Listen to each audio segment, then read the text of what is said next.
తీసుకొని ఇక్కడున్న యావత్ రైతాంగం కూడా సదాశివపేటకు వచ్చింది. వాళ్ళందరి మీద కూడా అప్పటి కాంగ్రెస్ ప్రభుత్వం లాఠీ చార్జ్ చేయడం కారణంగా అనేక మందికి గాయాలు. మన బీజేపీ అభ్యర్థి అయిన పుల్మామి రాజ్ అన్న గారిని ఈ రోజు మీరు ఏదైతే విధంగా స్వాగతించారో అది చూస్తుంటే విజయ తీరాలకు వెళ్ళిపోయినట్టు అనిపిస్తుంది. పెట్టుకోండి, కేసీఆర్ ఇప్పుడు ఒకటే పింఛన్ ఇస్తున్నాడు, 2 పింఛన్లు ఇస్తా అని చెప్పేసి నరేంద్ర మోడీ గ్యారంటీ ఇస్తా ఉన్నాడు. రెండోది జరిగింది. ఇంకొక 3 ముఖ్యమైన విషయాలు చెప్తా. మన సంగారెడ్డి నియోజకవర్గంలో 30 సంవత్సరాల నుంచి 2 నాయకుల చేతుల్లోనే ఉంది. ఒకరేమో గడియారాలు రిపేర్ చేసుకుంటుండే, ఇంకొకరేమో పేద వర్గానికి చెంది సంగారెడ్డిలో ఉంటుండే. కానీ ఈరోజు వేల కోట్ల రూపాయలు సంపాదించి ప్రతి ఓటుకు ఓటుకి 20,000 రూపాయలు ఇస్తా అంటున్నారు టీఆర్ఎస్ వాళ్ళు. ఆ పైసలన్నీ ఎవరి? బీఆర్ఎస్ వాళ్ళు ఇచ్చే పైసలన్నీ ఎవరి? ఎక్కడ మనకి చెప్తా, స్కూటర్ మీద మనం పోతుంటాం, పోలీసు వాడు ఫోటో కొడతాడు, చాలా 2,000 కట్టాను అంటున్నా లేదా? ఆ పైసలు తీసుకున్నాడు. కరెంట్ బిల్లులు పెంచిందా లేదా? ఆ కరెంట్ బిల్లుల పైసలు అవన్నీ మన ద్వారా మన యొక్క ధరణి పేరు మీద అసలు భూములన్నీ దోపిడీ చేసిందా లేదా? వేల కోట్లు దోపిడీ చేసి దాంట్లో నుంచి 20,000 రూపాయలు ఒక్క ఓటుకి ఇస్తామని స్టార్ట్ అయినాయి. డబ్బుల కట్టాలు మూటల సంచులు ప్రారంభం చేసిర్రు. మంచిగా దాపుతారు, తిరబెడతారు. ఆ పైసలన్నీ కూడా మనమే తీసుకోవాలి. 2 కోటేసిరు, జగ్గారెడ్డిని చూసిరు, చింత ప్రభాకర్ చూసిరు. మన బతుకులు మాత్రం మారలేదు.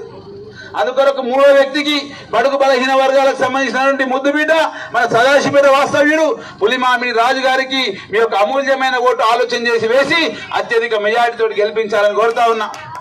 ఈరోజు ఎన్నికల ప్రచారంలో భాగంగా బొబ్బిలిగామ, మాలపాడు, కొట్టిపల్లి, తిమ్మనగూడెం, నిజాంపురం, మాచిరెడ్డిపల్లి గ్రామాలు, కొల్కూరు గ్రామాలు తిరగడం జరిగింది.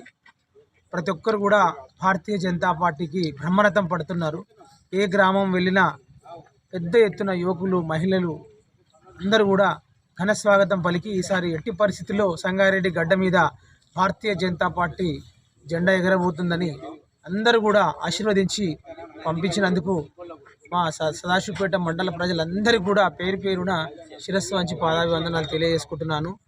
ఖచ్చితంగా మీరు చూపించిన ఆదరాభిమానాలను ఏంటంటే గుర్తుంచుకొని మీ గ్రామాలలో ఏవైతే సమస్యలు ఉన్నాయో, రోడ్లు అయితేనేమండి, డ్రైనేజీలు అయితేనేమండి, వాటర్ ట్యాంకులు అయితేనేమండి, పింఛన్లు అయితేనేమండి, ఇవన్నిటిని కూడా ఖచ్చితంగా ఇవన్నిటిని కూడా నేను దగ్గరుండి ఖచ్చితంగా మీ అందరు కూడా ఈ అభివృద్ధి పదంలో నడిపిస్తానని, అన్ని గ్రామాలను కూడా అభివృద్ధి పదంలో నడిపిస్తానని చెప్పేసి ఈ సందర్భంగా తెలియజేసుకుంటూ మీ మద్దతు, మీ సహకారం, మీ పూర్తి సహకారం ఇంకా 30వ తారీఖు దాకా ఖచ్చితంగా ఇలానే ఆశీర్వదించి ఖచ్చితంగా అందరూ కూడా భారీ మెజార్టీతో అన్ని గ్రామాలలో కూడా భారీ లీడ్ వచ్చేసి అన్ని గ్రామాలలో కూడా భారీ మెజార్టీ తీసుకొచ్చి మన సంగారెడ్డి నియోజకవర్గంలోనే అత్యంత మెజార్టీ దిశగా మీరు గెలిపించాలని చెప్పి మనస్ఫూర్తిగా కోరుకుంటూ మీ అందరికి కూడా ఎల్లప్పుడూ అందుబాటులో ఉండే మీ పులిమామిడి రాజు.